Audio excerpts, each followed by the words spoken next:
Let's continue our discussion on Indian economy and the necessary macroeconomic thinking that underpins it.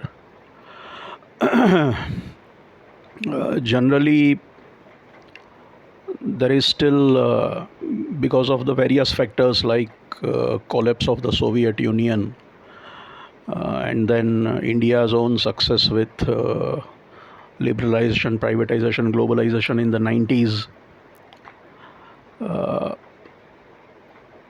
free market capitalism or right of center economic thinking has been prevalent in this country.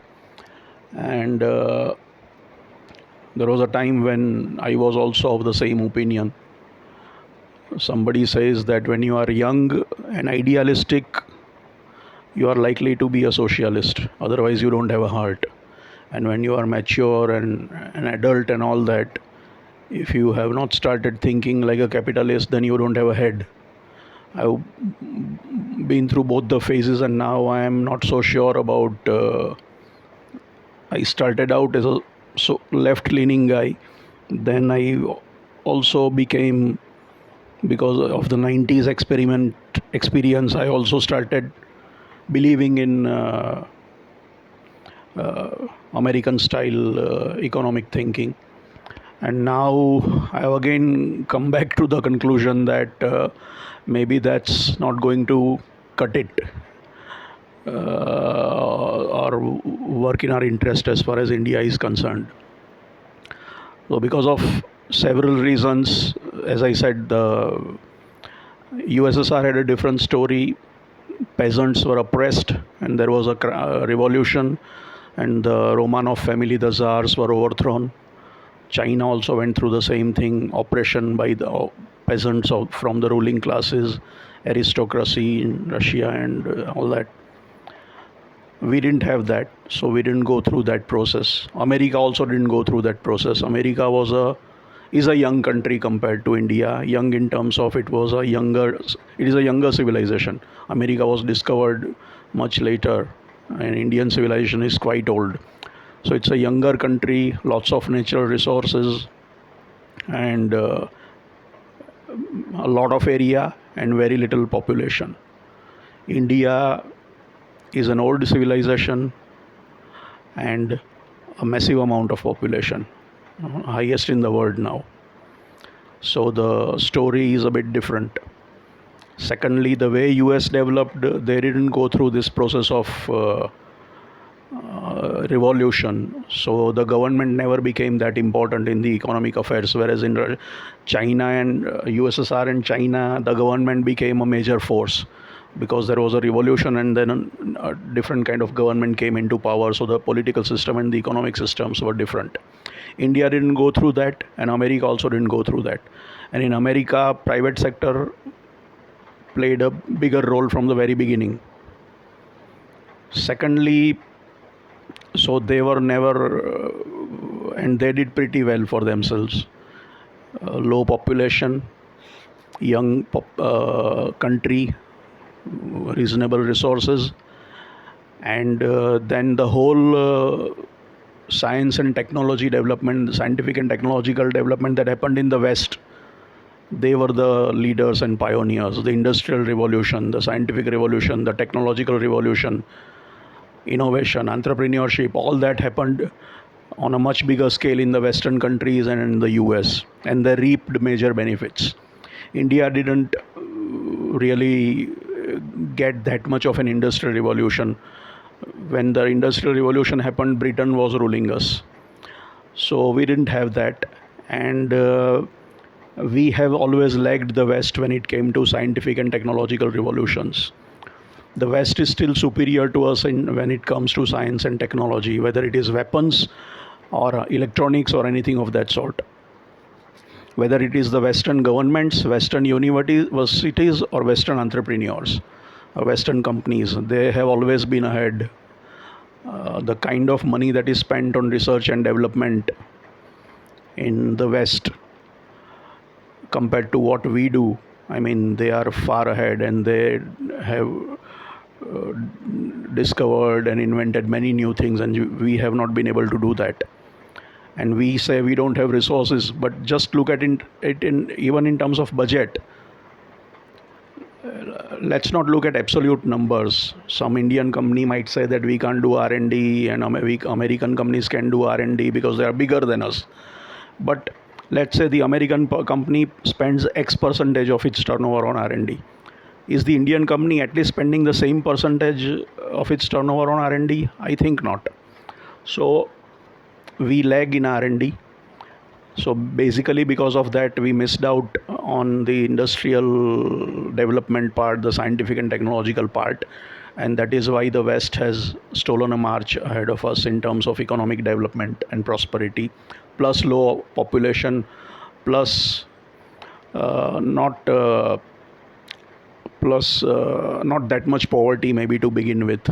So they've always been ahead of us, and so because of that, a certain kind of thinking developed there, and where the idea was that the government is not important, its role is only to look after national security and protect the country in times of war, and just collect taxes and maintain law and order, and it's not supposed to be in business.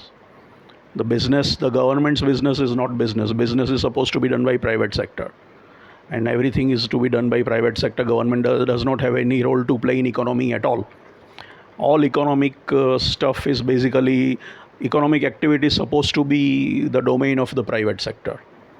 That was not so in Russia or USSR, that was not so in China and all that.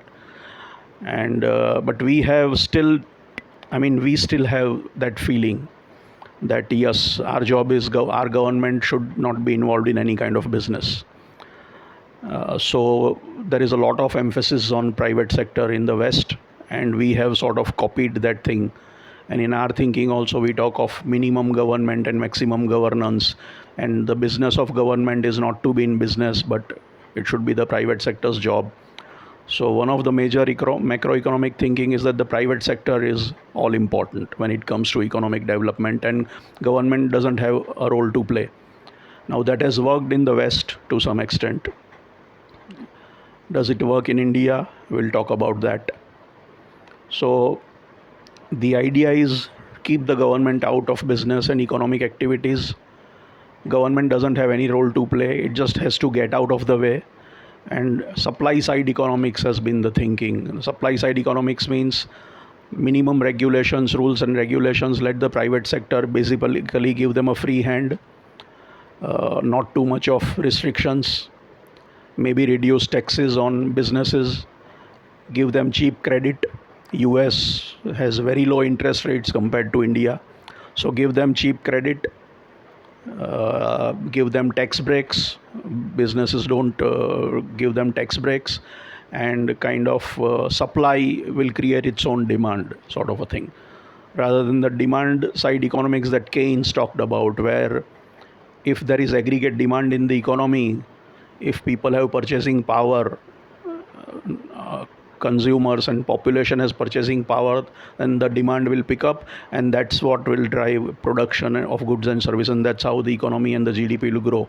Here it's all about let us leave it to the business, and they will do it on their own, and they will start supplying and producing, and people will somehow start buying, and just make it easy for business to do business, and it will be taken care of. The GDP will take care of itself, just because businesses will just find it easy to expand with low credit and tax cuts, and somehow there will be demand created. So that is one thinking that still persists here. Focus again on monetary policy rather than fiscal policy, where we are talking of reducing interest rates. When you want to spur growth, you try to reduce bank interest rates so that cheaper loan and cheaper credit is available. So that thinking still persists. Then so private capital, private enterprise. Then they talk about something called trickle down economics. If the rich become richer, somehow the wealth will trickle down to the poor, and that's how it will work. So just worry about the upper classes, the entrepreneurs, the businessmen, the richer section of the economy. Let them grow rich, let them become better, and if they do well, then automatically the benefits will percolate to the other classes of the society. So trickle down economics is also one of the things that Western free market economics has been propagating or proposing, whether it is World Bank, IMF, or US style thinking, or whatever you call it. Even the international institutions believe in this. When they give funding to developing countries, they have these conditions: make it very business friendly, ease of doing business, and all that. Don't do fiscal has to be controlled. Austerity, they call it, austerity measures. So government shouldn't spend money and all that. Let it be done by the private sector. Government should not incur any debt whatsoever. Control debt, control fiscal deficit. So that sort of a thinking has been kind of prevalent in the world most of the time, and some of it is still prevalent in India. Plus, we also believe a lot in attracting FDI, foreign direct investment, and we believe that that will help us. We attract more and more foreign companies to invest in India, and that's how we think we are going to grow. So, focus on FDI, attracting foreign developed direct investment, uh, making it easy for private sector to business, and hoping that the private sector will propel the economy. And now we are talking of entrepreneurship and startup culture, where young people are supposed to, rather than looking for jobs, they are supposed to create jobs. And these guys are young graduates with practically zero experience, and they are supposed to create these companies which will generate employment. So that sort of a thinking prevails. The difference is, as I have said, is that there is a difference in private sector in India and, let's say, US. There the private sector, private companies are quite big. They are quite dynamic. They are rapid at changing, adapting technologies, doing R&D, making necessary changes. They are ambitious. They grow very fast. They have become multinational corporations. They are as big as countries. Some countries are smaller than these. And maybe the biggest MNCs would be bigger than some countries in terms of economic power. So US capitalism is different because the companies are different. US entrepreneurship is different. US private sector is different. They are quick at making changes. They do spend a lot of money on R&D.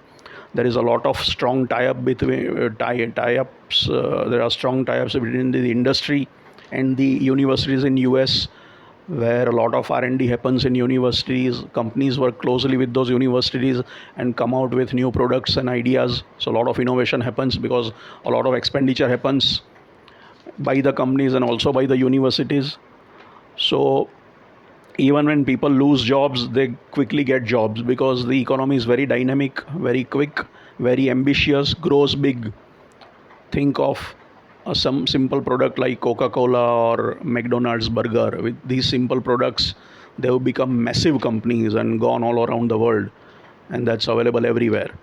And we don't sell masala dosas. We don't have chains of masala dosas or samosas, whereas McDonald's is basically a samosa sold all over the world. Look at the size of McDonald's. So we have never really thought about that. Our private sector is not that dynamic. It's a bit more conservative. It's not very ambitious. It doesn't spend money on R&D. It doesn't have the capability or vision to grow that big or conquer the world. They have always generally looked at the domestic market, and the ambition or the capability to expand rapidly is limited. Lack of confidence, lack of technology, lack of management ability, maybe lack of cheap credit, or whatever it is, lack of funds, family managed businesses not really inducting professionals to grow.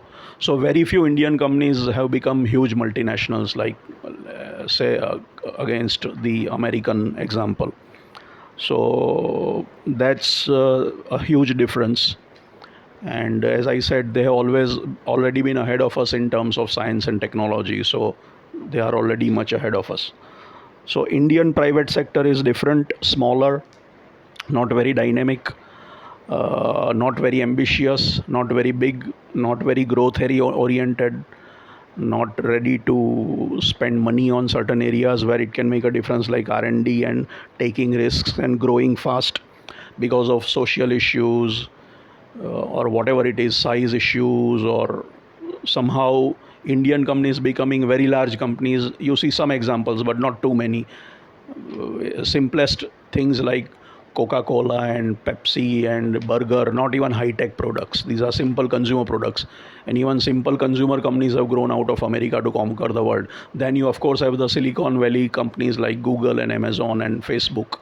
So they have done it in all the areas, whether it is simple consumer products, toothpaste, or shaving cream, or even high-tech products.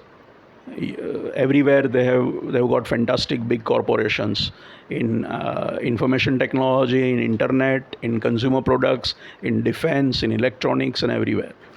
So the private sector comparison between the two doesn't really work that way if you look at the American model or American way of thinking. So that's one major difference that we must notice. uh,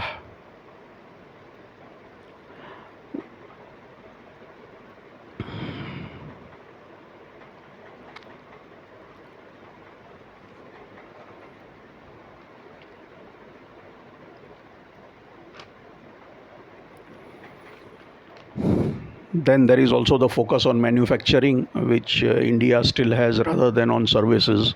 We still believe in manufacturing.